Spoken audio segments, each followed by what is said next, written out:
শোবিজের নয়া দম্পতি আদনান আল রাজীব ও মেহজাবিন চৌধুরী বিয়ের পরে এ তারকা জুটির সময়টা বেশ ভালোই যাচ্ছে। সামাজিক যোগাযোগ মাধ্যমে বেশ হাসিখুশি ছবি পোস্ট করা থেকে শুরু করে ঘোরাঘুরির বিষয়গুলো নেটিজেনদের মাঝে ধরা দিয়েছে বহুবার। সম্প্রতি এক সাক্ষাৎকারে মেহজাবিন জানান, বিয়ের পর তার ভাগ্য পরিবর্তন হয়ে গেছে।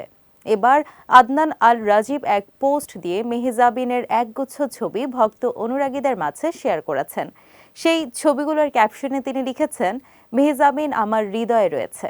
শেয়ার করা ছবিতে দেখা যায় প্যারিসের রাস্তায় মিষ্টি হাসিতে ক্যামেরা বন্দী হয়েছেন মেহজাবিন।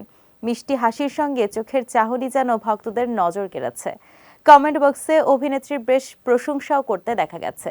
নেটিজেনদের একজন লিখেছেন, খুব সুন্দর হয়েছে, ভালোবাসা দেখতেও বেশ ভালো লাগে। অন্য আরেকজন লিখেছেন, মেহু আপুকে অনেক সুন্দর লাগছে। অভিনেত্রী মেহজাবিন চৌধুরী 2009 সালের লাক্স চ্যানেল আই সুপারস্টার থেকে বিজয়ী হয়ে মিডিয়া জগতে আসেন। বর্তমানে তিনি বিভিন্ন টিভি বিজ্ঞাপন ও নাটকে নিয়মিত অভিনয় করছেন। পাশাপাশি সিনেমা জগতেও দেখা গেছে অভিনেত্রীকে।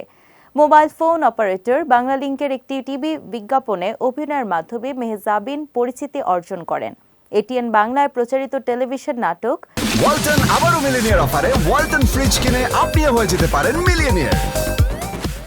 তুমি থাকো সিন্ধু পারের মাধ্যমে ছোট পর্দায় আত্মপ্রকাশ ঘটে তার। প্রিয় মালতী দিয়ে পা রাখেন বড় পর্দায়। এদিকে আদনান আল রাজীব প্রযোজক নির্মাতা হিসেবে বেশ পরিচিত। সম্প্রতি তিনি নির্মাণ করেছেন আলী শিরোনামে একটি সিনেমা, যা কান চলচ্চিত্র উৎসবে বিশেষ শাখায় পুরস্কার পেয়েছে।